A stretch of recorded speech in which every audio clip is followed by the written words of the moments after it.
My oral presentation, I had a paper, but I'm not going to read it,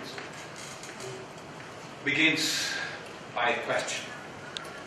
How many shapes has a star? Indeed, there is no dialogue if we don't begin with a question. And putting questions is to embark upon a quest. Upon a quest means that questioning is not the same as curiosity. Curiosity carries old ladies to pick at the doors, for instance. But embarking upon a quest carries us to higher things. And that's precisely how Aristotle, when once for all, in the book called afterwards Metaphysics, started the book by saying, all men desire to know. As a matter of fact, the Greek term used for Egerstein means more than desire, means have a urge to know. And the context, the next sentences of the Metaphysics, tell us that, well, all men have a urge to know the ground, to search for the ground. And that's precisely what Franz Rosenzweig, as a philosopher, did. He was searching for the ground, and so I'm going to present human experience and theological diversity, the contribution of Franz Rosenzweig.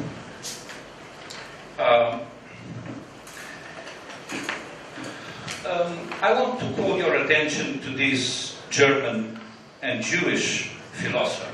Well, there is some poetic justice that myself, coming from a Catholic university and a Christian, well, a bad Christian, sure, doing a presentation about a German Jewish thinker.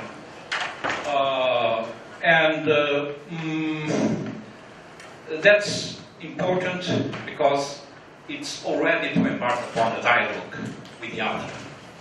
And that has as much to do with the mark of Franz Rosenzweig, of what he called his anti-totalitarian new thinking, of his account of revelation as a call from the heaven, with his reflections on finitude and the temporal contours of human experience, and with his dialogical philosophy, his presentation of dialogue as a relation between I and you, or thou, as constitutive of selfhood and humanity.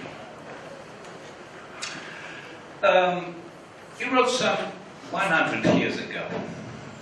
In these 100 years, he has become acknowledged by foremost thinkers.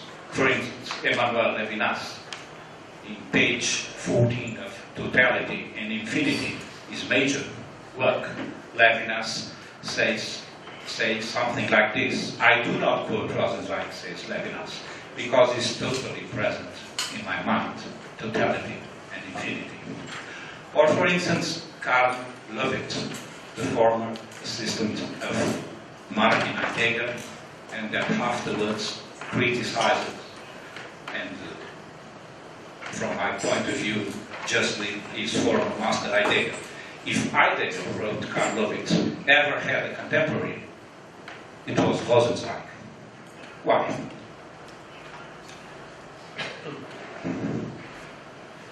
Let me pick one of his sentences for one of his shorter books.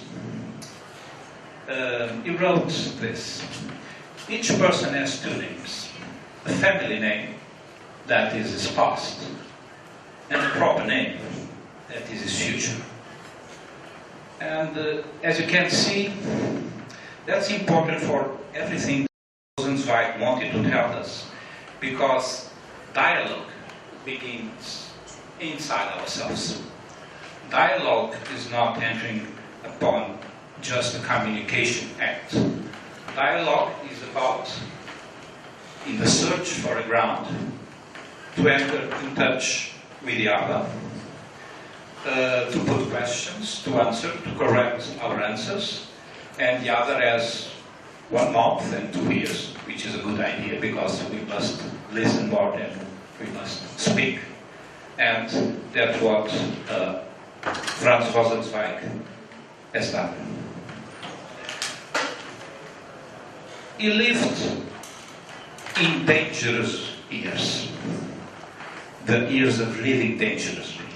Not only World War I, he was a soldier, a German officer, in France, in Serbia, then in Poland.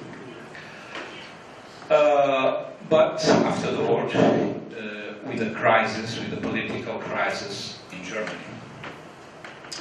And in this illustration, which by the way is a German military postcard, and I put it here intently because in the last year of the war, he was writing these postcards to his mother and to his friends with small notes, and when he came back to home, he collected the postcards and wrote his opus magnum, The Star of Redemption.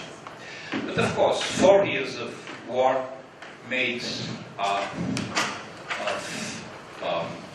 Rosenzweig a different person. For instance, when he came back to home, he quitted the academic career. He said something like, I'm no more interested in pursuing an academic career. We may guess why. He had seen too much violence, too much suffering to just give classes and teach people. And that's why he composed, or that's when he composed The Star of Redemption. The first edition was published in 1921, Der Stern der Erlösung. And then, over the years, editions, translations in several languages kept on appearing. And translation is an important issue to Rosenzweig, because translation is not only putting one language into another. Actually, thinking is already translating.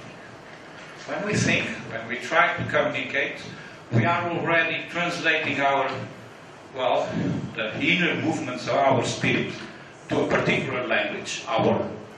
And the challenge of the translator, he himself, with Martin Buber, was a translator of the scriptures from Hebrew to German, of almost of the Torah, what we also call the Old Testament. And for him it was very important that all language could converge with this inner learning of translation into a only language, not an artificial one, but the real dialogical language. At the beginning, not at the beginning, after the beginning of, after the first sentences of the Star of Redemption, is, as I have already said, is opus magnum. He writes something like that. He who questions the totality of being, as is the case here in the book, refutes the unity of thinking.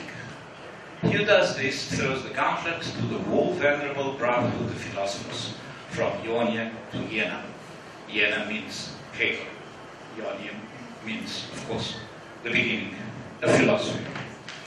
So, he has a big challenge, Franz Rosenzweig. He was a specialist of Hegel. His doctoral dissertation is about Hegel and the state. He was a disciple of Friedrich Meinecke, a philosophical historian of the German Academy that contributed to a neo-Hegelian revival in the beginning of the 20th century. And he was a very good knower also of Schelling, not only the first, but the late, the second Schelling, which who has very improbable disciples nowadays, for instance, like Slavoj Žižek, the Slovenian author. But perhaps in a primary way, I put there that Rosenzweig, I wrote there that Rosenzweig must break away from two different standpoints. The standpoints of the German idealists, the system of the absolute. Because those systems, they were good at philosophical conceptualization, but they were not so good at narratives of human experience. Too much abstraction, not enough temporality. Well, what he called the absolutism of experience. On the other way, he was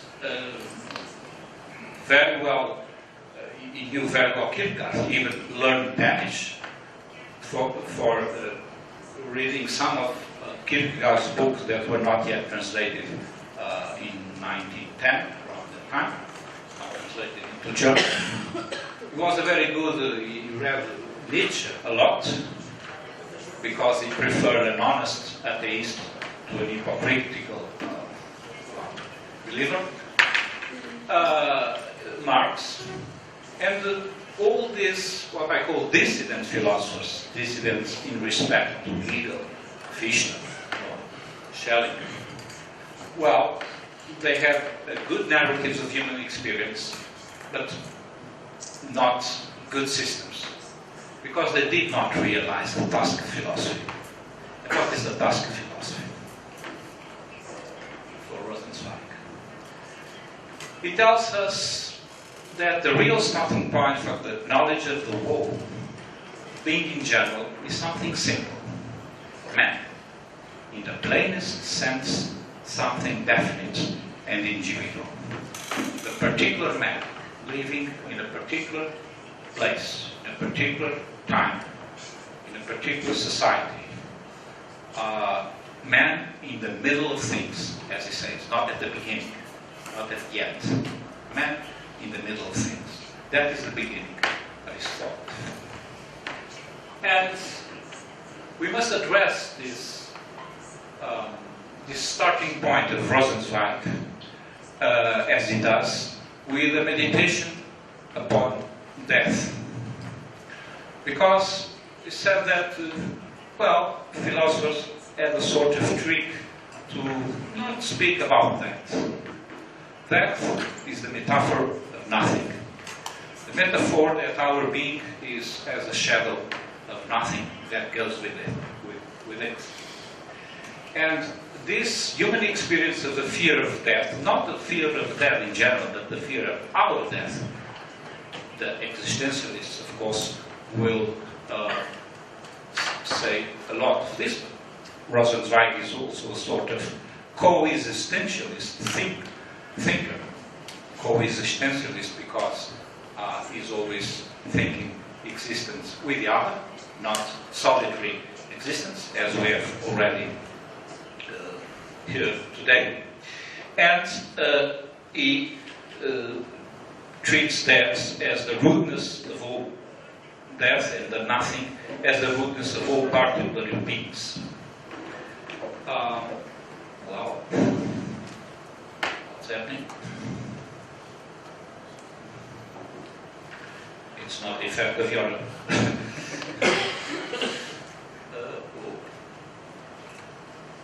should be here, but well.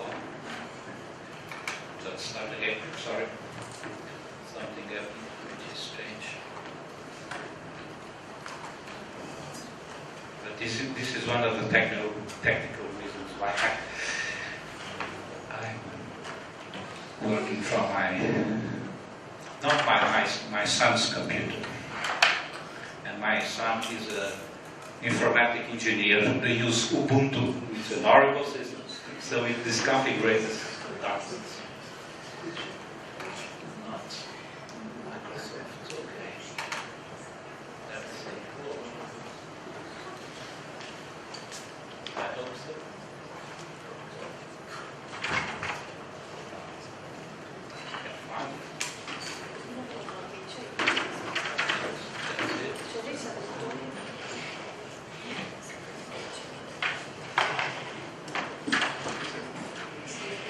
Okay, let's go over this. We know already the importance of that confronts ourselves with our nothing. And that brings me to the last part of my presentation, which means theological diversity, because Rosenzweig asks us to devote particular attention to the reversals, Umkehr in German, the upside down, which particular beings must undergo in order to step into reciprocal relations. We have already spoken today about dialogue. What Rosenzweig says is that dialogue only begins when we open space inside ourselves. We must get out of our own identity to speak and to listen to the other. Before that, there is no dialogue. Dialogue is not just a communicative act, like the Frankfurt School, for instance, deals with the issue. Dialogue is this quest for the ground, and my identity itself is dialogical. He was someone able, I put this, being a Jewish believer, he was very much able to appreciate authors like Castro, who, by the way, wrote the Castro more or less at the same time as the Star of Redemption. And he said something like this: I never read a book that reminded me so much of the Bible as the Castro. Well, at least all the questions of the Bible are in the Castro, not the answers. Because precisely to those questions, Rosenzweig gives the answer of revelation. And so, he complements the discursive knowledge of the path from isolation to relatedness, as he offers in the first and the second part of the Star of Redemption, with a vision that grasps the unity of the whole itself, the figure of the star. The star, of course, the star of Abraham, of Genesis 15. The star, in Hebrew, Magen, that means also the shield. The star of Abraham, the founder of the free, or recognized by the free monotheists religions, and that gives a wellness to his discourse. And his book, the Sixth Point Star, you remember perhaps that I entitled my presentation, How Many Shapes Has a Star? So this is one of the possible shapes. This is Rosenzweig's shape. He sees the star like this. The elements, the primordial elements of God, world and human being, and the relationships.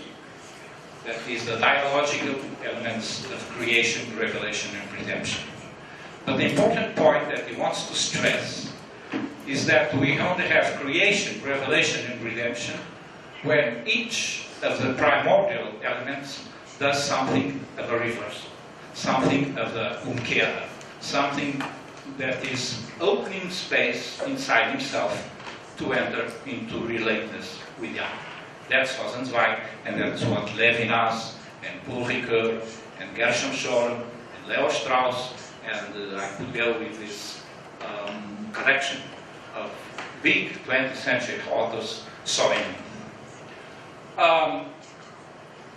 We could have a Christian translation of the Star of Redemption. The Star of Redemption is told from